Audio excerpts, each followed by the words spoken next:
I want to see what can they do to overcome that with the bans being Renekton, Rumble, LeBlanc, Ivern, Jace, and Tristana. It's Kaisa locked in first on the blue side. Yeah. This champion is absolutely dominant on the tier list right now. If it ain't banned, blue side's picking it first almost every game. It's because it's so versatile with the builds right now, being able to go the static and AP versions. You have poke damage, you have follow-up if you want to build a dive composition.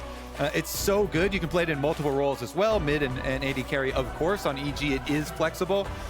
TSM, they answered with splitting up and stealing away the Rell, so you don't get the double there. The Kaisa Rell, the preferred 1-2, both of them flexible, but TSM obviously revealing immediately they want Chime's Rakan. It is his best champion, I feel like, even though his name is Chime. A lot of his highlight plays are these engages with the Rakan, so TSM getting some dive of their own with both Rell and Rakan. They show they have really, really strong engage from support and jungle. Exactly. They have the two roles both locked in. That's normally one of Rell's strengths, is she can be flexed back and forth between the two, but TSM are going to sacrifice that to get both of these as priority picks. Meanwhile, for EG, they're saying you have two different champions with predictable engage dashes. We're going to pick up the Poppy, steadfast presence there to deny some of that, and Jojo will be on his Arhi. That means that TSM has the opportunity to lock in the Xayah for themselves, complete the Xayah Rakan combo here, and now we're into the second half of the bans. I'm expecting EG to look at the mid lane with their choices here. Insanity being one of the pop-off performers of TSM this split. Yeah, Insanity has been the key to TSM's success. Their little stint with Ruby was a pretty big bump in the road for the team, but they're trying to get back on track here in playoffs. Towards the end of the split also ran into a couple of rough patches there. Insanity is going to have to take a couple bans here. I'm assuming EG can double ban that mid lane. He is one of the mid laners that has a lot of more off-meta, let's say, picks from mid lane. Of course, he had the Graves, but they're also banning out the Cassiopeia here. Jojo doesn't want to have to deal with that into the Arhi matchup. Yeah, the Arhi can have a real tough time if you're counting on being able to use Spirit Rush to get out of a bad situation. All of a sudden, you're standing on a pile of miasma. Things get a little more difficult, but yeah, honestly, these two teams have both been a tale of two mid laners for me throughout Summer Split. Insanity making it so TSM's not there in that bottom three like so many people were predicting them when the Analyst Lounge was, the LCS Lounge, one day I'll get that name right. When the Lounge was talking about where we all had them in our predictions at the start, TSM was at the bottom, EG was sort of in the middle, both overperformed compared to what a lot of people expected. Yeah, and I would expect TSM actually to save their counter pick for Insanity further down until we see the reveal here where this Poppy's gonna go, because Poppy could be jungle, Poppy could be top lane as well for revenge. I would expect it to go into Sheiden's hands and be jungle, but there is always the chance here too. They can Evil Geniuses can flex the Poppy up to revenge on the top side. Let's get down to it. They followed up with that Malphite ban you were mentioning for Hauntzer. There have been two champions. It's the Renekton and then the Malphite as well that he has really put a lot of time into this split. But I will say, that's why I keep bringing up the Sion. Really feel like that Sion could be a very good pick for TSM. That Lucian got locked. We got Lucian and Xayah in the same game. I feel like it's been so long after Lucian got those changes that made him so much more reliant on having to be buffed up. He dumped Senna. He got married to Nami. They were only ever played together, and now I don't see no fish. Kobe. Yeah, and it just got played in Europe into the mid lane, into the Jace matchup as well. So we will see another mid Lucian popping up here in North America. As we continue through, though, we're going to get the reveal on that EG Poppy. Looks like it is going to go into the jungle, so this is what TSM were waiting for. Now they can finally get their counter pick on the top side for Hauntzer. But surprise, surprise.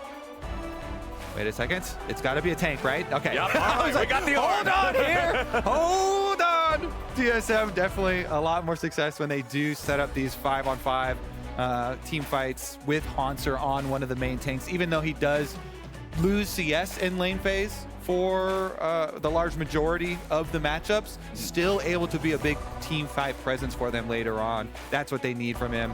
But they put a little bit of a gambit here into Insanity on the Lucian mid. Might require some jungle attention. That mid jungle can be very volatile here when you're faced with Poppy jungle plus Arhi combinations. A lot of setup options there, especially with Poppy with the Hex Flash as well, coming from multiple angles. All right, draft is wrapped up for the first game, so Viva la LCS! LCS in Espanol is the official Spanish language stream of the LCS. This new viewing experience is live on LA's Twitch and YouTube channel. All right, let's do it. Playoffs starts right now. TSM versus EG. Best of 5. Winner gets to stay in the upper bracket. Loser loses that first of 2 lives they've earned for themselves and then only gets 1 more shot. Evil Genius is coming in as the 3rd seed in the regular season. TSM finishing at 6th. And I think the important thing is also what you mentioned at the very start of the draft. These guys played each other just in their last encounter of the regular season, and it went EG's way. It certainly did, as did both of the regular season matchups between these 2 teams. The first one, of course, was with a different jungler for Evil Geniuses. That was before the swap, bringing in Sheiden. And Sheiden, of course, is on the Poppy, is going to have the Hex Flash here, so you expect a lot of early moves from the Poppy, using Flash super aggressively to try and get some gank angles off. The analyst S was mentioning at the start of the day, a lot of the JoJo stats, as impressive as they are, some of the most impressive ones are the opponent jungle proximities of both opponent jungle and opponent support. And TSM already are going delayed invade on this red side, trying to get some deeper vision here around that mid lane, warding up that Raptor camp as well as stealing it away. Well, since Sheiden isn't there, we probably aren't going to get any PvP for this. So let's go ahead, toss things down for a sideline interview with Gabby. Yes, I want to take this opportunity to talk to TSM Reven. First thing, tell me a bit about this draft. We have Lucian mid. First time we're seeing this patch in professional play in the LCS. Yeah, to be completely honest, this isn't technically something we really focus on because throughout the 4 days of scrims we had, the opportunity didn't really present itself, but David/Insanity is always confident on this pick. He really wanted to pick this pick today. As you see in the screen right now, he's dominating the lane. He was very confident in this matchup, so everyone was on board with what he wanted to do. Many have commended him for the breadth of his champion pool. Now, when it comes to this specific matchup, it's a unique scenario. You just face Evil Geniuses at the end of the regular season, less than a week of preparation in the rematch. What are your thoughts in the best of 5 territory? I think we have a much more aligned goal as to what we want to do now compared to last week. Pretty much the entire 1-2-3 phase of pick and ban was... Oh, sorry. Yeah, my team got first blood. I'm really happy. That's all I care about right now. Yep, what a note to leave it on. Let's send it back to the casters as the action continues. Yes. We got Bugi now in a problematic position as Sheiden's coming in, trying to stop him from getting away. Insanity moving over to protect his jungler as they leave, but no, Sheiden! He might just get shot to bits by Insanity. That last auto attack doesn't quite have the range. Now Insanity is in JoJo's clutches. The charm connects. I don't believe TSM's mid laner should have any way out of this, but he dodges away. The relentless pursuit getting him out. Revenge. Can he catch him? Revenge has to get him here, flashing over the wall to guarantee that he gets it. So Revenge is going to tie this up as a 1-for-1. But holy hell, Kobe, Bugi's prediction on that shattering strike to get the first kill was insane. So good. Flashes at JoJo, but then Q's right back where he knows he's going to flash to. Really nice stuff there. Bugi getting active early. And he's doing it again. The crash down after the shattering strike. It's such a powerful combination, and piercing light will pierce JoJo's Arhi again. This is exactly why we highlight opponent jungle proximity, Flowers, at the very beginning of the day. JoJo is first. He's going to remain first after this game as well, because already Bugi there over and over again. The repeat gank is almost the best part of it too, because after that chase down, and dropping the extra death and the flash there on Insanity, they needed another visit from the Rell to really take control. As much as there are so many cool stats there for JoJo, and now we have a bit of an EG visit towards mid lane too as they try and even this out, there are some really cool ones for Insanity. Insanity actually has the highest kills per minute of any player in the LCS, and just goes to show how proactive he has been for TSM and what a big part of TSM's unexpected success for this split he has been. That's my favorite kind of stat. Kills per minute. Maxing out on the action in a game of League of Legends the way that Mark Merrill intended all the way back in 2009. That's the way you should be playing it. Insanity 31 versus 13 in the farm department because of the help that he's been getting there. That extra pressure as well as the early lane control that he was getting just in the 1v1. And if Lucian gets ahead of the curve of the game, we know what this champion can do. Yeah, and you mentioned it too at the beginning, you know, the changes to Lucian where they decoupled Lucian from having to play with supports that buff him up to get full value out of passive, and you can activate it on anybody with CC on your team, CCing an opponent around you to get that extra little bit of burst damage. JoJo, though, gonna scrap together as much of the CS in front of tower as he can to try and catch back up as we get another visit. Look at this. There's just gonna be Wars all game long, fought over the vision on both sides of mid lane. Bugi now finds the extra control ward in the pixel brush here that Chime walked over, and they continue to back up Insanity in mid. TSM really trying to enact that game plan that so many teams used against Evil Geniuses, and just full attack on Jojo in the early game to see if they can actually put a stop to his carry power. I mean, I know Mark was trolling in the LCS lounge when he was talking about Mark? TSM 3-0. Trolling? Yeah, I Never. know. It's hard to believe, but I know he was trolling when he said TSM 3-0, and he's talking about the ways that they could do it, you know, talking about EG always revolving around Jojo, teams exploiting that. That's what put him on that mini loss streak. But there is some truth to it, right? There is this whole focus Jojo, and you can cripple EG through that angle. Always a little bit of truth to the troll, Flowers. Yeah, every troll is rooted under a bridge of truth somewhere. The bridge of truth here. Bugi is that bridge. You know, he was the one, multiple ganks towards mid lane. He's also the one paying some attention here to the bottom lane. By the way, WildTurtle and Chime on this lovers duo. Well, it's going to turn into possible 3v3 here pretty quickly, though. They did see him clear out the ward, but all the vision right now controlled by TSM through the river, and EG trying to make sure they don't lose out completely. But with mid push, wow, they still actually want to fight this? Yeah, Chime jumping in, but immediately right back to Turtle with the battle dance. It's the TSM.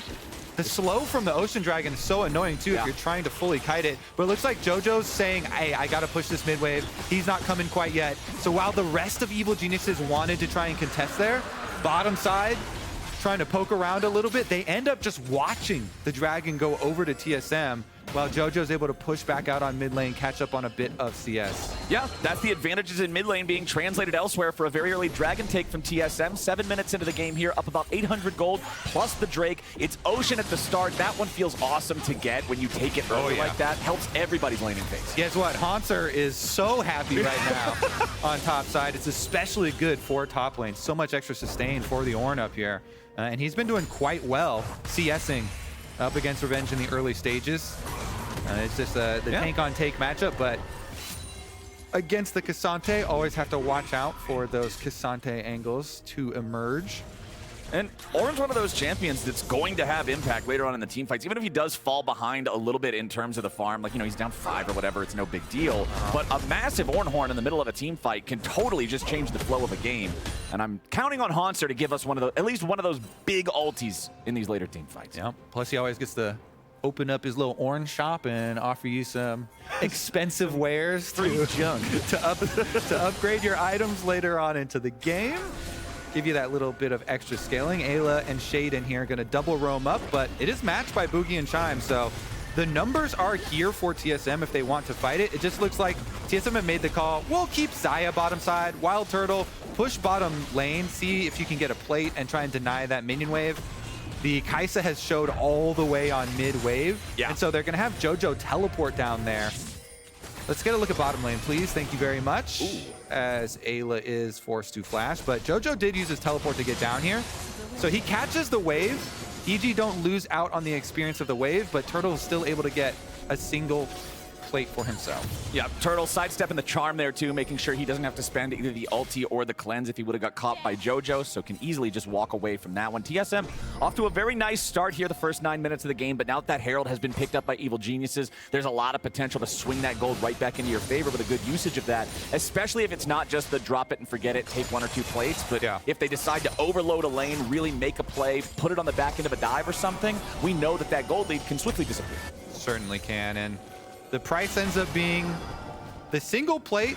Most of the wave was caught, but they did also lose a lot of their red quadrant of the jungle. So now you can see Sheiden here on the Poppy moving into river. He went all the way through bottom side, trying to get the scuttle crab for himself since all his red camps were taken. Oh, he smited early. Yeah, that's a little bit bad as Bugi can now jump in and steal it away. Chime using the quickness, zoning out Eyla and Jojo from getting involved in this whatsoever. TSM going in the right angles at the right times to guarantee they're able to secure that crab. Yeah, that kind of domino effect, Flowers. You lose out on a bunch of your jungle camps first, then you're moving in, early smite on the Scuttle Crab, you don't end up getting it, Bugi slips in, he's able to take it away from you, and all these little things really do add up. TSM with just over 1,000 gold lead in addition to the extra dragon now for themselves versus Evil Geniuses one of the teams quite adept at early game usually. Yeah, this is a TSM that I am both surprised and impressed to see going up against EG here. I figured that EG was going to have a pretty massive advantage in this head-to-head, but it's TSM who are coming out the gate swinging. And the averages of the stats will confirm that story for you. That has been the issue in the past, but TSM kind of rewrite how this playoffs will go here for themselves. Their coach, Revan, I like that we got that sideline interview at the very beginning too. Yep. He talked about some of the struggles with getting on the same page as of how to play out the game, and feels like they're much more aligned right now compared to the end of the regular split where they definitely were struggling. And certainly looks to be paying off here already in the first game of playoffs. I'm telling you, man, in this early game at least, hold on now. Revenge going all out here, forcing the flash out of Hauntzer. Goes for the flash, follow into the Q3 knockback. Revenge really wants to take this one all the way. Uses the footwork to get out of the way of the Ornn, but Hauntzer can still escape in time. But what I was going to say is the distance of the jungle gap in this early game is looking like an Olympic event, man. Bugi's been a part of that lead in mid that's already translated into multiple different games for the side of TSM, and Sheiden is still 5 camps behind him too. Yeah, Bugi's certainly been underrated for a large portion of the regular split as well. Eyla and Sheiden aren't done though. This is a pretty strong forced invade here from EG. They get a couple wards for themselves, but that's about it. All right, meanwhile, Revenge getting some time in the top lane to beat on that turret. Has taken 2 plates off of it already. Even though he didn't get the kill on the Ornn, he still forced him back long enough to guarantee some extra money through that. As Sheiden goes for the engage on Turtle here in mid. Instant cleanse from the TSM AD carry. As Bugi's also going to show up here. Tries to use the crash down, but gets interrupted. He's still very tanky. He's not too worried about this one. Eyla and Unforgiven backing away now with Sheiden as Chime approaches from the side. They got that control ward in the river there to disable some of the TSM vision. Make sure they can keep an eye on if TSM is sending in more reinforcements for this ward placed down over the wall into the pit, because they know it could be an early Drake stacking angle here for TSM. All right, let's see if that cleanse will be missed. If there is an actual dragon fight here. Sheiden does have the ultimate on Poppy too. If you can get a good Poppy ultimate to change the numbers, that gold lead might actually be fightable.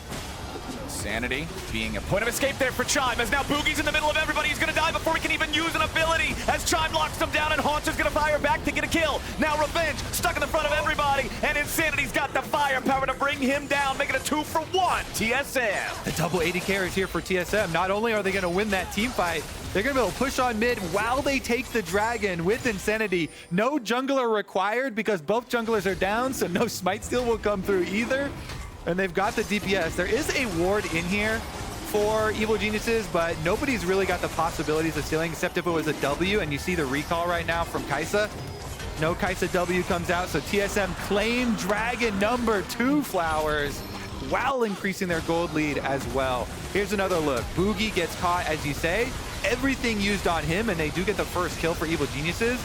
Then they go for the counter kill though. Sheiden goes down, big culling from Insanity while Chime locked him up, and Turtle basically gets the free hit here on the Xayah the entire time too. And his Kraken Slayer was already done pre-fight right there. He was able to get a lot of DPS as well as Insanity out there, and those 2 AD carries definitely combining to turn it around. Now, after Dragon's been taken, turn your sights up towards the top for spawn of Rift Herald number 2. Bugi finding the angle on Eyla. Hauntzer ready to provide some backup here. Eyla waited on the flash so that he could use it to dodge away from the horn and not get hit by the second half of the knock up there. So he escapes. TSM forcing out that flash from the enemy support could provide them another opportunity to make a play now. Yeah, they want to keep the pressure up here. Deep invade, control wards here through the blue jungle of Evil Geniuses. Bugi and Chime trying to support the split pushing of Insanity. While Turtle mid. Unforgiven caught in the killer instinct there. I mean, you chunks Turtle, but that's a pretty important cooldown to not have available here. They must just be counting on not needing it for an upcoming fight. Although the Herald is going to be spawning here, I believe, before he has that back off the CD. Yep, Herald number 2 probably should be a hard force here from TSM. They've got the items to do it. Evil Geniuses move in first though. Even without the killer instinct, they're able to get wards up now. Hex Gates will allow the answer a little bit quicker for TSM, and Hauntzer's gonna run up while Revenge has teleport. There is no ulti on the Kaisa or the Poppy. If TSM want to fight this, Evil Geniuses is very well going to have an uphill battle. Eyla gets knocked up into the air. Jojo jumps over the wall, tries to use the Everfrost, not going to find a valuable target there. Turtle now having to deal with Revenge off to the side. Eyla dropped below half HP as Sheiden leads the charge. Insanity with that Kraken Slayer. The Lucian's DPS potential is really high here. Keep your eyes on Bugi, leading the way with Shattering Strike. Sheiden wants to go in, but a Magnet Storm onto 2. The feathers fly, Revenge will die. TSM have found the first kill, and Evil Geniuses is sent packing. You could see on the minimap TSM's communication around Hauntzer's positioning there. Really good kiting from the 4 members of TSM up to the top side while Hauntzer was too far away to ult. As soon as Hauntzer, you see him into the river, close enough to follow, then they go for it. And it's a magnificent engage there from TSM. Nice wombo combo. Bugi on the Rell sets up the big blade caller. Chime goes in and flowers. This TSM, at the end of the regular season, they were on a 4-game loss streak. Yeah. People had started to lose faith in them, said, oh yeah, you know, they kind of flamed out here. They had a good stint of it there, surprising a lot of people during summer, but now they've lost it, right? Coming into playoffs, game number 1 here, really big opening. Huge stuff from TSM in the first game. And back to what I said earlier on, talking about a tale of 2 mid laners, Jojo got voted first team All-Pro. And I'm not saying that was the wrong choice. I'm one of the people that voted Jojo first team All-Pro. And I think one of the conversations was more so around who's going to be third, because I think Insanity and Palafox both had some believers, had some faith in them. Unfortunately, like you said, TSM ended the split on a slide. So that's kind of going to hurt your chances of getting those votes and being one of the guys that's picked for that. But Insanity is showing up with some All-Pro levels of play here in this one. Certainly is. TSM as an entire squad looking pretty good. Not too many moments where they've actually let Evil Geniuses get the upper hand in this one either. Just a couple of little small kind of counterplay, cross-map plays that they were able to pull off. But Hauntzer's done really well for himself too, him being the most picked on member usually. It looks like that will continue. Yep, but he should be able to get away from this, I would think. I mean, he's Ornn. Revenge wanted to get the angle to use the all-out and knock him back. That's why Hauntzer flashed there. Did not want to have that extra displacement that could have potentially resulted in a death. Instead, EG with their overloading of topside. Yeah, they're going to take the tier 1. Problem is, now we're racing for turrets against a Rift-Tailed and a Fed Lucian on the other side of the map. That is not a race you often win. Hauntzer might even be able to interrupt Revenge's back here. Nice. That's going to further disrupt the tempo for EG as Bugi, Turtle, and Chime pushing into the tier 2 in mid lane. Now Hauntzer going to get stopped, going to get bopped, going to get dropped. Evil Genius is picking up an easy one there in the 2v1. Yep, they finally get that tank, Flowers. Try as they might, Hauntzer can't get away this time around. He already used his flash, ult down as well, but his team got 2 towers bottom plus the charge on the inhibitor tower, so that thing is so low.